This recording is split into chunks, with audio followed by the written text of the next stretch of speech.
시간 우리 믿음의 고백을 하는 그 이름으로 말씀 앞에 나가도록 하겠습니다. 하나님 나를 사랑하신다. 하나님 내 인생에 크고 비밀한 계획을 가지고 계신다. 하나님 오늘도 나와 동행하셔서 그 계획을 이루어 주신다.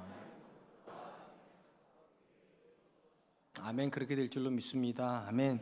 한 사람이 건강하게 성장하기 위해서 매우 다양한 사람들의 다양한 역할이 필요하다는 생각이 듭니다. 누군가는 옆에서 지속적으로 잘하는 일에 대해서 잘하고 있다라고 격려를 해줘야 될 것이고요, 또 누군가는 낙심한 사람에게 다가가서 괜찮다고 위로도 해줘야 될 것이고, 또 누군가는 조금이라도 잘못된 부분이 있으면 사랑하는 마음으로 책망하는 소리도 해주어야 하기 때문입니다. 아무리 뛰어난 사람이라고 해서 항상 옳은 생각만 하는 것도 아니고 옳은 선택만 하는 것이 아니기 때문에 누군가는 아픈 소리를 해야만 합니다. 옛날에 부모들이 자기 자녀를 스승에게 맡길 때 가장 자주 했던 표현이 지도와 편달을 아끼지 말아달라는 그런 표현이었습니다. 이 지도라는 말은 아마도 자녀에게 바른 길을 가르쳐주고 많이 격려해주고 지지를 해달라고 하는 의미를 담고 있을 것이고, 그 못지않게 강조가 되는 것이 편달인데 채찍질입니다. 상식적으로 생각을 해보면 내 사랑하는 자녀를 스승에게 맡기면서 사랑해달라고만 요구해야 될 것 같은데 왜 때려달라고, 회초리 들어달라고 그렇게 말을 했을까요? 내 자녀가 부족한 존재이고 잘못 가고 있다면 그 자녀를 때리는 것이 사랑이라고 옛날 부모들은 그렇게 믿었기 때문입니다. 지금 우리 사회가 망가지고 있는 가장 큰 이유 중에 하나가 내 자녀를 때리지 않기 때문이라고 저는 그렇게 생각을 합니다. 내 자녀를 내가 때리지 않고 스승이 때리는 것도 싫어하는 시대가 되면서부터 우리 시대가 좀 이상해지고 있다는 생각을 하게 됩니다. 오늘 본문 말씀은 솔로몬이 한 사람이 잘못된 방향으로 갈 때 하나님께서 때리실 거라는 겁니다. 그 때리실 때 어떤 마음으로 받아야 되는지를 강조하는 말씀이라고 생각하면 좋을 것 같습니다. 솔로몬은 지난 시간에 어떤 사람이 하나님을 신뢰하는가에 대한 이야기를 했고, 그가 신뢰함으로 하나님께 순종하면 하나님께서 온갖 복을 그에게 부어주신다라고 말을 했습니다. 근데 모든 사람이 항상 옳은 길만 가는 것이 아니기 때문에 때로는 빗나갈 거란 말이죠. 이렇게 빗나갈 때 하나님은 그를 가만 놔두시지 않고 징계를 하실 텐데, 이 징계를 받아들이는 실력이 결국은 인생의 실력이 되고 믿음의 실력이 된다는 것입니다. 솔로몬이 그런 관점에서 이렇게 이야기를 합니다. 11절로 12절. 내 아들아, 여호와의 징계를 경히 여기지 말라. 그 꾸지람을 싫어하지 말라. 대저 여호와께서 그 사랑하는 자를 징계하시기를 마치 아버지가 그 기뻐하는 아들을 징계함같이 하느니라. 우리 성경에 징계라고 번역된 단어가요, 사실은 잠언 1장에서는 훈계라고 번역이 되어 있습니다. 그러니까 같은 단어를 다르게 번역을 하고 있어요. 그래서 최근에 번역된 새 번역이라든지 공동 번역 같은 경우는 우리 성경에 징계라고 번역된 단어를 다 훈계라고 번역을 하고 있습니다. 저도 이 번역을 따라서 훈계라는 단어로 번역을 하고 설교를 할 건데요, 이렇게 해야 바로 이어서 나오는 꾸지람이라고 하는 말하고 대꾸가 잘 이루어지기 때문일 것입니다. 솔로몬이 지금 자기 아들을 향하여서 하나님께서 너를 훈계하실 때 두 가지를 하지 말라고 말을 하죠. 거절하지도 말고 싫어하지도 말아라. 왜냐하면 하나님이 너를 미워해서 그렇게 하시는 것이 아니라 아버지가 아들을 사랑해서 훈계하는 것처럼 하나님도 너를 사랑해서 훈계하니까 기쁜 마음으로 받아들이라, 그렇게 교훈을 하는 것입니다. 우리가 본문에서 먼저 살펴보려고 하는 것은 훈계를 받아들이는 자가 지혜에 도달한다는 것입니다. 그러니까 훈계를 받지 않으면 어떤 사람도 지혜에 도달할 수 없다는 것입니다. 하나님께서 이 땅에 있는 모든 사람들을 향해서 훈계하시는 이유가 너무나도 분명합니다. 모든 사람이 완벽하지 않기 때문입니다. 우리 중에 완벽해서 절대 실수하지 않는다면 하나님께서 훈계를 안 하실 건데, 모든 사람을 향해서 하나님께서 책망도 하시고 훈계도 하시고 또 징계를 하시는 이유가 무엇인가? 사람은 실수를 하는 존재라는 것입니다. 그런 관점에서 우리가 훈계를 받아들이는 건 어쩜 지극히 정상적이어야 된다는 것입니다. 특별히 솔로몬이 자기 아들을 향하여서 하나님의 훈계에 대해서 두 가지 교훈을 줘요. 첫 번째, 하나님이 너를 훈계하실 때 경히 여기지 말아라, 이렇게 말을 합니다. 우리 성경에 경히 여기다라고 번역된 단어의 정확한 뜻은요, 거절한다는 것입니다. 하나님이 너한테 잘못했다고 말을 할 때 거절하지 말으라고. 여러분, 어떤 사람이 하나님의 책망 앞에서 거절을 할까요? 하나님의 책망에 동의가 안 되는 사람들이요. 종종 설교를 하다 보면 이렇게 얼굴 표정만 봐도요, 목사님 나는 그렇게 생각하지 않아요 라고 듣는 분이 계시는가 하면, 목사님 저는 전적으로 동의합니다, 목사님 설교가 맞습니다, 이런 분들도 계세요. 누가 좋으냐 나쁘냐를 말씀드리는 게 아니라 굉장히 많은 분들이요, 하나님의 말씀을 스스로 판단을 하고 어떻게 생각하는가? 하나님은 그렇게 생각하실 수 있죠, 근데 저는 동의할 수 없어요. 이렇게 되면 거절이 시작되는 겁니다. 받아들이지 않는 게 거절입니다. 제가 이 잠언을 설교하면서 그런 이야기 드렸잖아요. 악인의 가장 큰 특징이 뭐라고요? 고집스럽다고요. 자기 생각이 절대로 틀릴 수 없다라고 자기 생각을 고수를 하다 보니까 심지어 하나님이 너 틀렸다고 말을 하는데도 그조차도 받아들일 수가 없다는 거예요. 그래서 솔로몬이 말하는 거예요. 하나님이 너한테 틀렸다고 말을 하면 거절하지 말라고. 네가 틀린 거지 하나님이 틀리신 것이 아니라고. 성경에 보면 이렇게 고집스럽게 하나님의 책망 앞에서 하나님 앞에 거절하는 대표적인 인물로 나오는 사람이 가인입니다.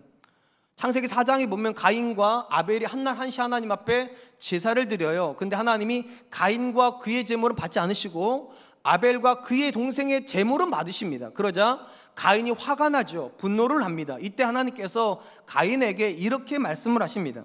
창세기 4장 6절로 7절입니다. 여호와께서 가인에게 이르시되 내가 분하여 함은 어찌 됨이며 안색이 변함은 어찌 됨이냐. 내가 선을 행하면 어찌 낯을 들지 못하겠느냐. 선을 행하지 아니하면 죄가 문에 엎드려 있느니라. 죄가 너를 원하나 너는 죄를 다스릴지니라. 하나님께서 가인에게 뭐라고 말씀하시는가? 네가 선을 행했다면 어떻게 낯을 못 들겠냐는 거. 이 말을 뒤집어 놓고 보면 가인은 지금 나쁜 일 했다는 거예요. 하나님 말씀하셔서 너 틀렸어, 그러니까 너 고쳐, 이렇게 말씀하셨는데 가인이 이 하나님의 말씀을 듣자마자 바로 이어서 어떤 행동을 했는가? 회개한 게 아니라 동생 아벨을 죽여버립니다. 무슨 말인가? 하나님, 내가 틀린 게 아니라 내 동생이 틀린 거라고. 하나님이 뭔가 잘못 알고 계시다고. 나는 틀리지 않았고 내 동생이 틀렸다고. 아벨을 죽여버립니다. 고집스럽죠. 심지어 하나님 앞에서도 자기 생각을 꺾으려고 하지를 않습니다. 이 자리에 계신 분들 중에도요, 설교 시간에 또는 성경 공부 시간에 은혜를 받는 분들이 있고 은혜를 못 받는 분들이 계세요. 많은 분들이 은혜를 못 받는 건 그럴 수 있다 생각하실지 모르겠지만 은혜를 못 받는다는 말은 그냥 말씀이 안 들어갔다는 이야기예요. 왜 안 들어갔을까요? 거절하셨으니까요. 그 말을 거절하면 말씀은 안 들어가요. 그 말씀이 나한테 옳지 않다고 선언하면 은혜 못 받아요. 그래서 솔로몬이 말하는 거예요. 하나님이 너를 훈계하실 때 하나님이 틀렸다고 거절하지 말으라고.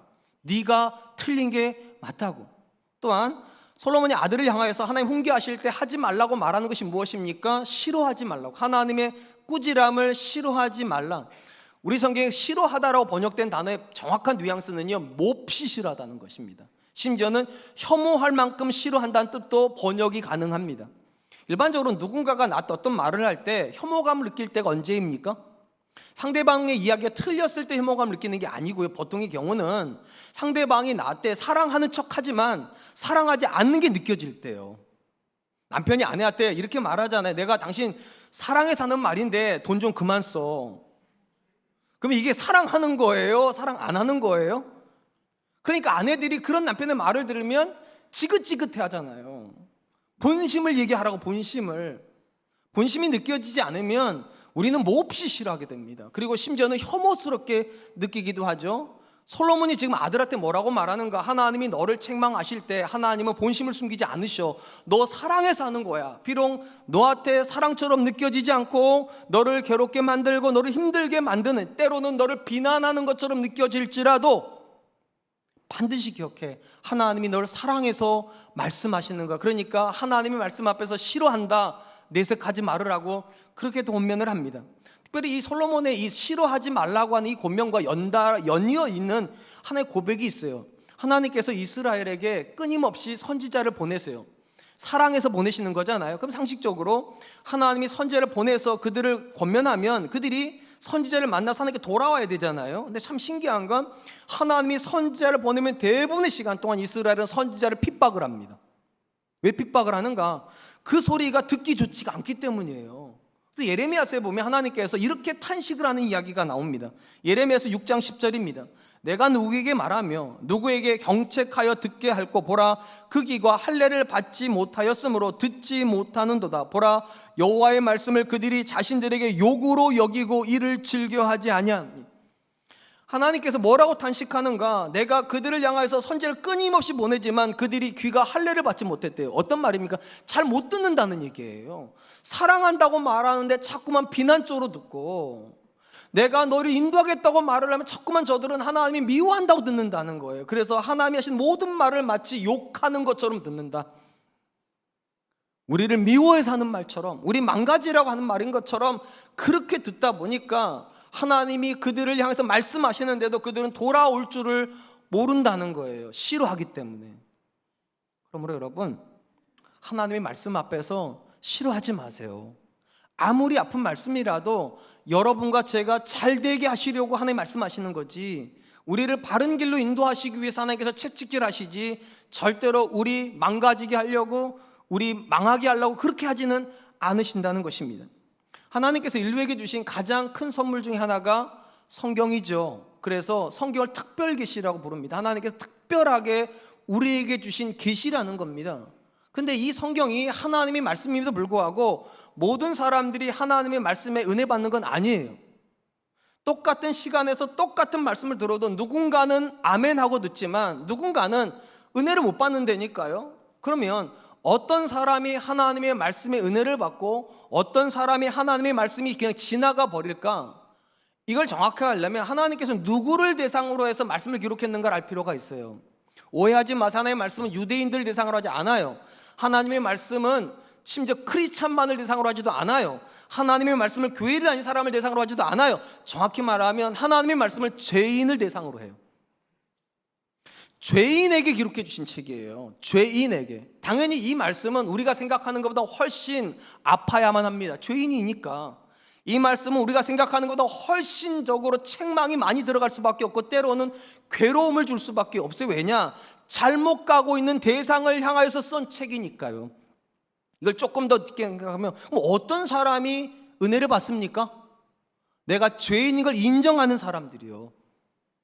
맞습니다. 하나님, 내가 지금 잘못 살고 있습니다.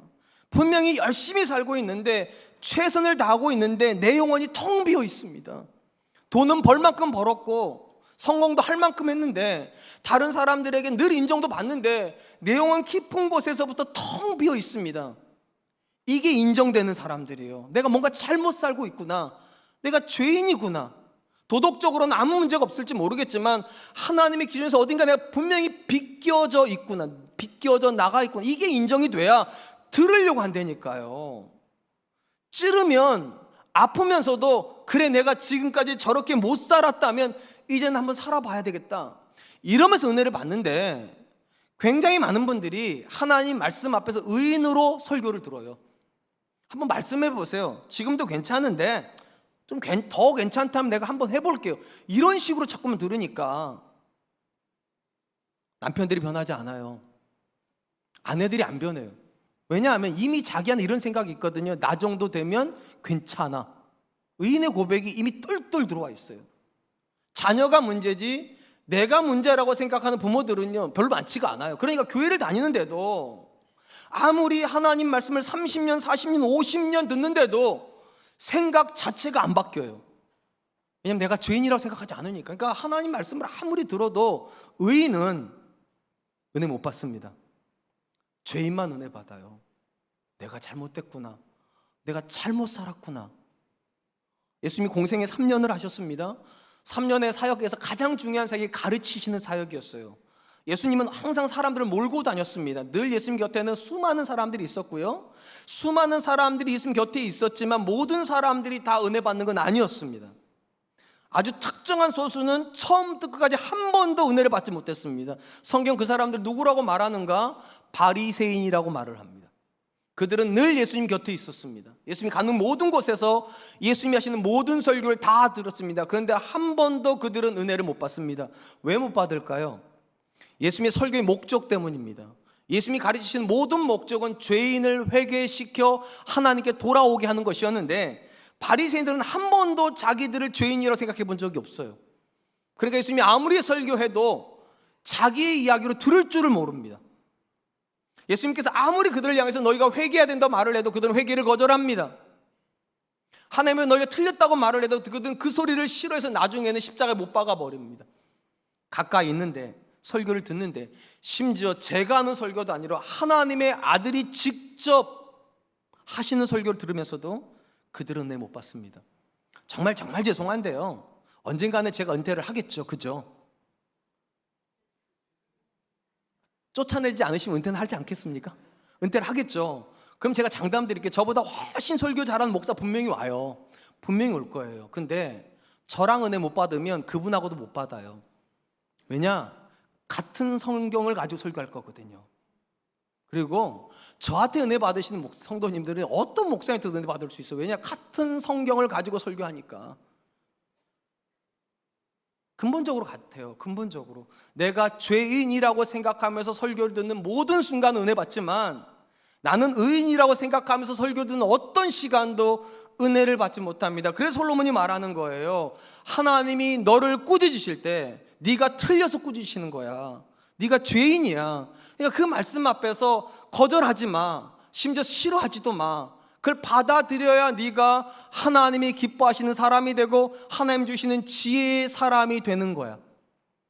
아멘. 사랑하는 성도 여러분, 하나님께 훈계의 말씀을 불편하지만 왜 끊임없이 우리에게 주시는 것입니까? 우리가 그 훈계의 말씀을 통해서 지혜를 얻기 때문입니다. 그리고 생각해 봐야 돼요. 하나님의 말씀이 정말로 하나님의 말씀인데 왜 내가 은혜를 못 받을까?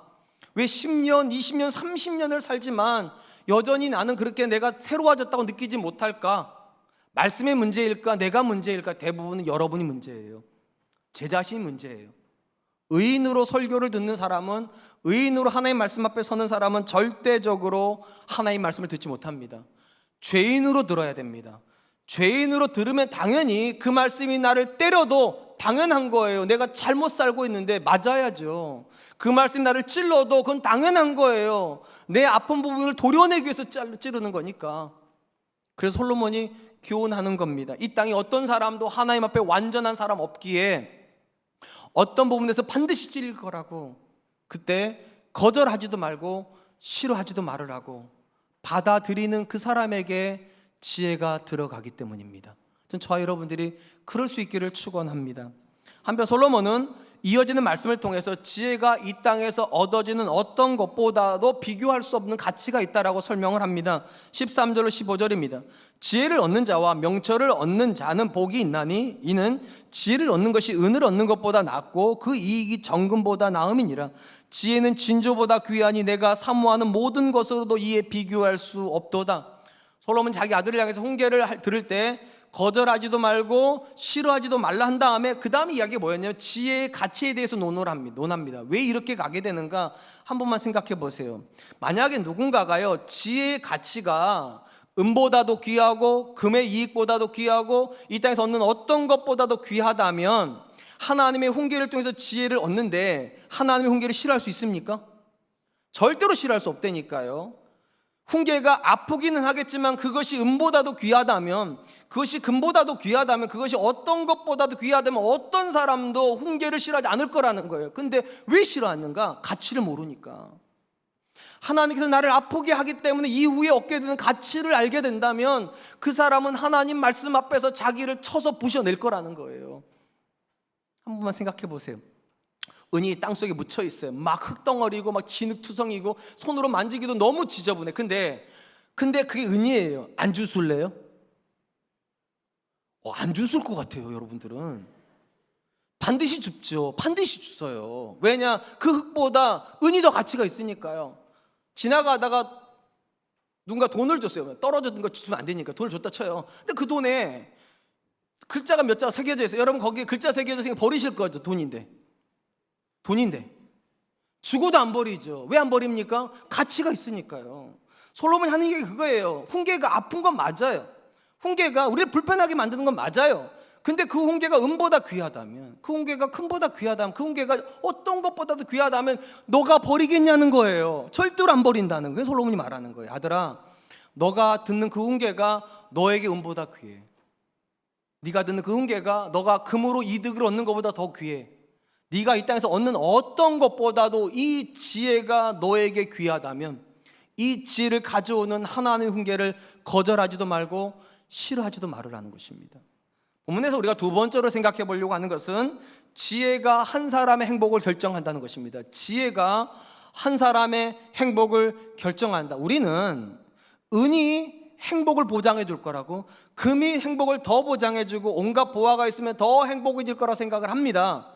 물론 그 생각이 100% 틀린 건 아닐 거예요. 아무래도 없는 것보다 있는 것이 좀 더 낫겠죠. 그런데도 솔로몬이 뭐라고 말하는가? 그 은이 하지 못하는 일, 그 금이 하지 못하는 일, 그 진주가 하지 못하는 일을 지혜가 한다 면 거절할 수 없다는 거예요. 거절할 수 없다고. 심지어 솔로몬이 어디까지 얘기하는가? 지혜가 생명나무와 같다라고 이야기를 합니다. 본문 말씀 18절입니다. 지혜는 그 얻은 자에게 생명나무라, 지혜를 가진 자는 복되도다. 여러분, 이 생명나무 하면 딱 떠오르는 그림이 하나가 있죠. 창세기 3장의 에덴 동산의 그림입니다. 하나님께서 아담과 하와를 만드시고 그들을 위해서 가장 안전하고 가장 풍요로운 동산을 만드시고 동산 중앙에다가 두 그루의 나무를 심으셨습니다. 한 그루는 선악과이고 또 한 그루는 생명나무입니다.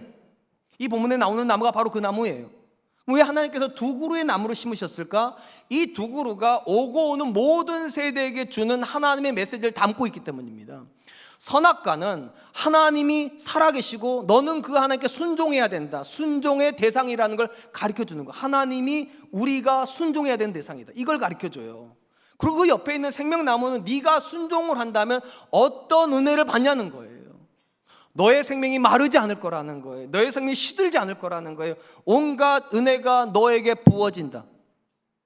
당연히 누군가가 하나님께 순종하는 것의 가치를 안다면 그들은 하나님의 말씀을 무겁게 여길 거예요. 따먹지 말라고 하신 선악과를 절대로 따먹지 않을 거예요. 근데 안타깝게도 아담과 하와는 하나님의 말씀을 가볍게 여깁니다. 그리고 선악과를 따먹었고, 선악과를 따먹으면서 그들이 함께 상실한 나무가 있어요. 그게 생명나무예요. 그들은 선악과만 못 따먹은 게 아니고요, 이제는 못 먹는 게 아니고요, 이후에 살아오는 모든 날 동안 하나님께서 천사를 통해서 선악과뿐만 아니라 그 동산 전체를 다 막아버리신단 말이죠. 생명나무가 상실이 돼버렸어요. 근데 오늘 본문에서 솔로몬이 뭐라고 말하는가? 지혜가 너에게 생명나무가 된다. 왜 지혜가 생명나무가 되는가? 간단해요.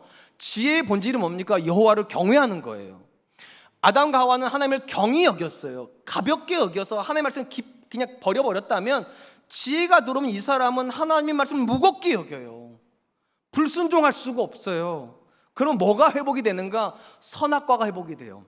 하나님의 자리가 회복이 된다는 말이에요. 그럼 뭐가 주어지는가? 생명나무는 그냥 주어지는 거예요. 하나님의 말씀을 무겁게 여김으로 순종하는 모든 자는 반드시 하나님이 주시는 생명으로 부요해진다. 그 솔로몬이 말하는 거예요. 아프지만, 고통스럽겠지만 하나님의 말씀을 듣고 지혜를 얻어 너의 인생에 하나님이 주시는 생명의 부요를 누리라고. 특별히 성경 안에서 하나님께서 이 선악과에 대해서는 굉장한 영적인 의미를 두고 있다는 것을 알 수가 있습니다. 이 선악과가 가지는 영적인 의미를 우리가 이해하려면 하나님께서 아담과 하와가 선악과를 따먹은 이후에 그들에게 하셨던 말씀을 들어보면 알 수가 있습니다. 하나님이 이렇게 말씀하세요. 창세기 3장 20절입니다. 여호와 하나님이 이르시되 보라, 이 사람이 선악을 아는 일에 우리 중 하나같이 되었으니 그가 그의 손을 들어 생명나무 열매도 따먹고 영생할까 하노라 하시고. 하나님이 아담과 하와가 선악과를 따먹었다 그러자 뭐라고 말씀하시는가? 저들이 선악과를 따먹었네가 아니라 저들이 선악을 아는 일에 하나님과 같이 됐다. 이 말은 본래 하나님이 창조하신 세상에서 선악은 누가 결정하는 거였다는 겁니까? 하나님이 결정하셨다는 거예요. 그러니까 아담과 하와가 선악과를 따먹기 이전에 하나님이 선이라고 말하면 선이었어요, 악이라고 말하면 악이었어요. 근데 아담과 하와가 선악과를 따먹으면서 이제 그 선악에 대한 결정을 누가 하기 시작했다는 겁니까? 사람이 하려고 한다는 거예요. 사람이요. 이전에는 하나님 선이라고 하면 선이었는데 이제는 내가 이렇게 생각해. 왜 그게 선이야? 난 이거 선해 보이지 않는데, 난 이게 더 선해 보이는데, 그러면서 하나님이 선이라고 말하는 걸 부정하고 내가 선한 걸 추구합니다. 하나님이 악이라고 말하는데 그게 왜 악이야? 얼마든지 돈만 벌 수 있으면, 얼마 성공만 하면 그게 선 아닌가? 하고 악을 선으로 바꿔버려요. 그게 인류의 타락이에요. 선이 악이 되고 악이 선이 돼버리는 거예요. 분명한 건 하나님께서 아담과 하와한테 선악과를 주시면서 뭐라고 말씀하셨습니까? 네가 이걸 따먹는 날에는 반드시 죽으리라. 쉽게 말하면 선악과를 따먹는 행위가 하나님의 판단에서 악한 거예요. 근데 아담과 하와가 어떻게 판단합니까? 마귀의 유혹을 받자 선악과를 따먹으면 우리가 하나님처럼 되겠구나, 선으로 둔갑해버려요. 선으로요. 하나님이 악이라고 말했는데 아담과 하와는 그걸 선이라고 생각합니다. 잘 되는 길이구나. 우리가 아담과 하와가 범한 원죄가 우리 안에 있다고 그러잖아요. 그 원죄가 뭘까요 도대체? 물론 굉장히 복잡한 이야기가 그 안에 들어가 있어요. 아주 단순히 말하면 하나님의 선에 동의하지 않는 게 원죄예요. 하나님의 악에 동의하지 않는 게 원죄예요. 이상하게 우리는요, 하나님이 사는 길이라고 말하면 그 길을 죽는 길로 여기고요, 하나님이 죽는 길이라고 말하면 그 길을 또 사는 길로 여겨요. 청개구리 심보도 아니고, 가라고 하면 안 가고 가지 말라면 가요. 그게 사람의 원죄예요. 이상하게 우리는 선과 악에 대해서만큼은 마치 내가 절대적인 기준을 가지고 있는 것처럼, 그러면 왜 지혜가 들어가면 생명나무가 복원이 되는가? 지혜는요, 꾸지람에서 온다고 그랬잖아요. 책망에서 온다잖아요. 그러면 책망이 뭡니까? 너 틀렸다고 말하는 거예요. 그걸 받아들인다는 건 뭡니까? 내 판단을 내려놓는 거예요. 하나님의 선을, 하나님의 악을 그대로 내가 이제 받아들이는 거예요. 그럼 이 사람의 인생 가운데 뭐가 회복이 됩니까? 선악과가 회복이 돼요. 하나님 판단이 맞습니다. 생각해보니까 제가 잘못 살았습니다. 하나님 말씀 앞에 서니까 저는 내가 괜찮은 줄 알았는데 괜찮지 않습니다. 하나님 잘못됐습니다. 말하는 건 그분의 선과 그분의 악을 내 걸로 받아들인다는 거예요. 그럼 이 사람 안에 하나님께 또 한 그루의 나무를 회복시키세요. 생명나무요. 하나님의 선을 쫓아가는 사람, 하나님의 악을 악으로 여기고 하나님이 싫어하는 삶을 버리는 사람 안에다가 하나님께서 복의 나무를 심으세요. 아무리 신앙생활을 열심히 하지만 10년, 20년, 아니 믿음의 대수가 3대, 4대, 5대를 거쳐가도 내 삶에 하나님 주신 은혜가 없다면 생각해 보셔야 돼요. 여러분은 어떤 선악에 대한 기준을 가지고 계십니까? 자녀가 어떻게 사는 게 잘 사는 거고 어떻게 사는 게 잘못 사는 겁니까? 누가 판단하고 있습니까? 우리 부부가 어떻게 사는 것이 행복하고 어떻게 사는 것이 불행한 건지 누가 결정하고 있습니까? 내가 내 사업을 하는데 어떤 식으로 하는 것이 잘 되는 거고 어떤 식으로 하는 것이 망하는 것 누가 결정하고 있습니까? 그걸 하나님이 결정하고 계시면 믿어 의심하지 마세요. 하나님 반드시 생명나무 열매를 따게 하실 겁니다. 아멘. 사랑하는 성도 여러분, 저와 여러분의 인생에 생명이 부어지고 있는가, 은혜가 부어지고 있는가를 먼저 물어보시면 안 돼요. 더 먼저 물어볼 것이 있어요. 나는 선악의 기준이 바뀌었는가? 하나님이 좋아하시는 것을 나도 좋아하고 하나님이 미워하시는 걸 나도 미워하고 있다면 망설이지 마세요. 두려워하지 마세요. 하나님께서 여러분의 인생 가운데 복을 부으실 겁니다. 솔로몬이 자기 아들 향해서 말하는 거예요. 하나님이 너를 책망하실 때 왜 도망치면 안 되는가? 하나님 앞에서 하나님의 기준으로 너를 맞추면 너가 이제 복을 받기 시작할 거라고. 왜냐? 하나님의 선을 네가 추구하고 있는 거니까. 저는 오늘 이 시간 저와 여러분들의 삶의 방향이 바뀌길 축원합니다. 내가 선이라고 여겼던 것이 진짜 선인지 다시 물어보세요.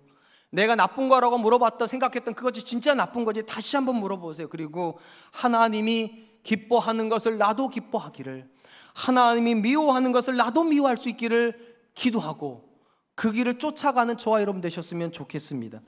마지막으로 솔로몬은 지혜를 소유하는 사람이 복을 받을 수밖에 없는 이유를 또 이렇게 말을 합니다. 19절 20절입니다. 여호와께서는 지혜로 땅에 터를 놓으셨으며 명철로 하늘을 견고히 세우셨고 그의 지식으로 깊은 바다를 갈라지게 하셨으며 공중에 이슬이 내리게 하셨느니라. 솔로몬이 지금 뭔 얘기를 하는가? 하나님이 세상을 창조하실 때 두 가지를 가지고 창조하셨대. 두 가지를. 지혜와 명철을 가지고. 그러니까 세상이 돌아가는 원리는 무엇인가? 하나님의 지혜와 하나님의 명철을 따라서 세상이 돌아간다면, 하나님이 주시는 지혜를 따라, 하나님 주시는 명철을 따라 살면 그 세상에서 그 사람이 망할 수 있습니까? 없습니까? 없습니다. 왜냐하면 세상이 돌아가는 원리를 따라 돌아가는데 그 사람이 망할 수 없죠. 자 보세요. 세상이 이렇게 돈다고 쳐요. 이렇게 돌아요. 이렇게. 근데 내가 이렇게 살면 어떻게 될까요? 어지러워요. 방향이 안 맞으니까 어느 순간 쓰러져요. 근데 세상이 이렇게 도는데 내가 이 방향으로 돌면 어떻게 됩니까? 괜찮아요. 이걸 순리를 따른다 말하는 순리를 따르는 거예요. 근데 우리는 착각을 해요. 세상은 악으로 지어졌고 불의한 자가 성공한다. 그러니까 악하고 불의해야 성공한다. 이렇게 생각을 해요. 세상의 원리가 그건 줄 알아요. 그래서 지혜를 버려요. 자꾸만요. 근데 지금 솔로몬이 뭐라고 말하는가? 아들아 잘 생각해라.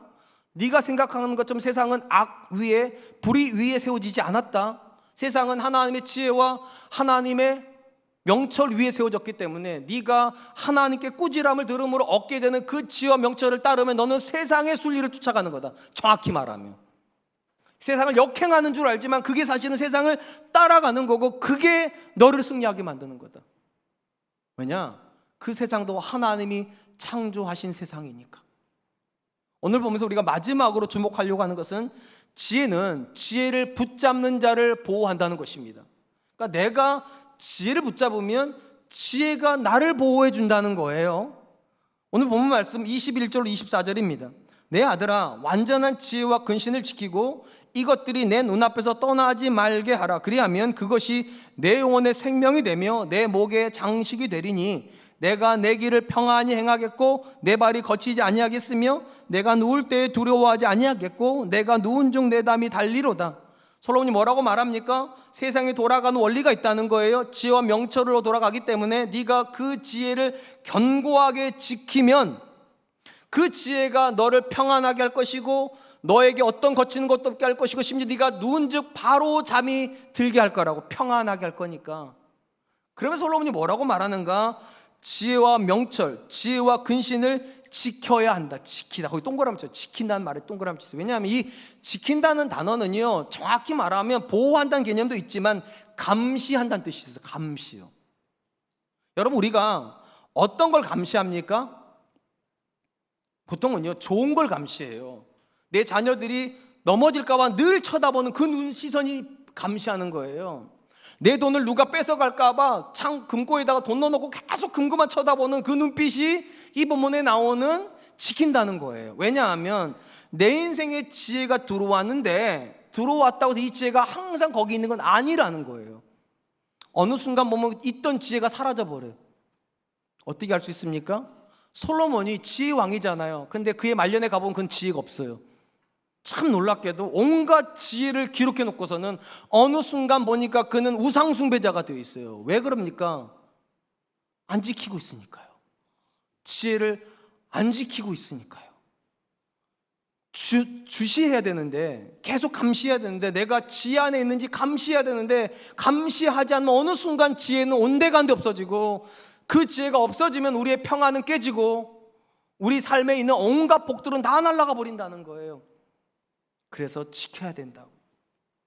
신앙생활을 조금 길게 하다 보면 느끼는 것이 있어요. 신앙이 무생물이 아니라 생물과 같다는 거예요. 신앙이 무생물이라면 그냥 놔둬도 신앙은 쇠퇴하지 않아요. 예를 들면 이거 무생물이잖아요. 그냥 놔두고 10년 뒤에 오면 이 자리 그대로 있어요. 무생물이니까 관심 안 가져도 그 자리를 지켜요. 근데 생물은요, 관심을 안 가지면 죽어요. 자녀를 낳으면 왜 여러분들이 그렇게 애지중지 키웁니까? 생물이니까요. 살아있는 건 관심이 없으면 죽어버려요. 신앙도 그래요. 그냥 가만히 놔두는데 신앙이 성장한 사람 제가 본 적이 없어요. 계속적으로 자기의 영혼을 들여다보고 항상 기뻐하려고 하고 쉬지 말고 기도하려고 하고 범사에 감사하려고 몸부림치는 사람이 신앙이 성장하지, 어제의 신앙으로 오늘을 살려고 하는 사람, 그 무생물을 대하는 거예요. 그거는요. 성경에서 하나님께서 말씀하시는 모든 신앙은 대체적으로 생물을 말하는 것 같아요. 생물이요. 조심해야 된다. 그 신앙을 빼앗기지 않도록, 그 믿음을 빼앗기지 않도록 네가 항상 쳐다보고 항상 지키고 있어야 된다고. 집에서 작은 식물이라도 하나 키워본 분들은 아실 거예요. 이 식물은요, 그냥 자라지 않죠. 어떤 식물이 잘 자랍니까? 주기를 정하고 일정한 간격으로 물을 줘야 될걸요. 전 이걸 못해가지고 자꾸 식물을 죽여요. 너무 많이 줬다가 너무 안 줬다가. 또 어떻게 합니까? 햇볕 방향에 따라 화분을 돌려주시던데, 이렇게 햇볕 잘 받으라고. 이쪽은 좀 식물을 키우시고 이쪽은 사람만 키우시나 봐요. 도대체 관심이 없어요. 심지어 식물을 진짜 잘 키우는 분들이 저한테 뭐라고 조언하는 줄 아세요? 목사님, 그냥 키우지 마시고 식물 앞에 가서 이렇게 말을 해요. 너 예쁘다, 너 잘 크고 있다, 내가 너 사랑해, 이렇게 말해줘야 된대요. 그래야 꽃을 펴준대요. 그래서 제가 요즘은 저희 집에 가서 나무한테 계속 얘기해요. 너 예쁘다, 너 착하다, 너 잘 크고 있다, 계속 얘기해줘요. 그래야 식물이 산다니까. 어떤 식물도 그냥 놔뒀는데 자연스럽게 큰다. 그건 다 잡초들이에요. 잡초들은 그냥 놔두면 커요. 근데 의미 있는 생물들은요, 관심 없으면 다 죽어요. 어떤 식물도 그래요. 귀한 나무들은요, 관심 없으면 다 죽어요. 신앙도 마찬가지예요. 무감각해지면 죽어요. 근데 어느 순간 그냥 뜨거웠던 신앙을요, 그냥 내버려두는 분들이 계세요. 그냥 뜨거웠다고 내버려두면 시간이 흘러가면서 점점 하나님께 무감각해요. 하나님께 말씀을 언제 읽었는지 기억도 안 나요. 기도는 언제 했는지 생각도 안 나요. 찬양은 언제 불러봤는지 기억도 안 나고. 그러면 아셔야 돼요. 여러분의 신앙은 죽어가고 있어요. 그 솔로몬이 말해요. 네가 하나님의 책망을 듣고 돌이켰다고 그게 다가 아니라고. 네가 그 지혜 안에 계속 머물고 있는지 네 자신을 감시하라고. 너가 네 자신을 감시하라고. 깨어 있는지, 말씀에 반응하는지, 기도는 살아있는지, 찬양은 하고 있는지. 제가 시편의 말씀을 읽을 때 가장 도전이 되는 말씀 중에 하나가 이런 말씀이에요. 시편 42편 5절이에요.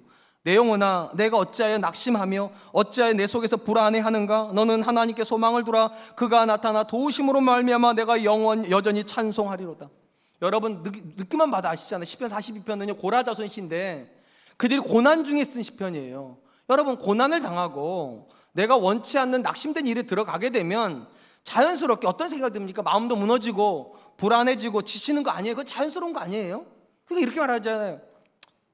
넘어진 김에 좀 쉬지 뭐. 우리 다 그렇게 생각하잖아요. 남들도 다 이런 일 이렇게 지나가는 거니까 그냥 뭐 그럴 수 있어. 다 그래. 다 우린 그러잖아요.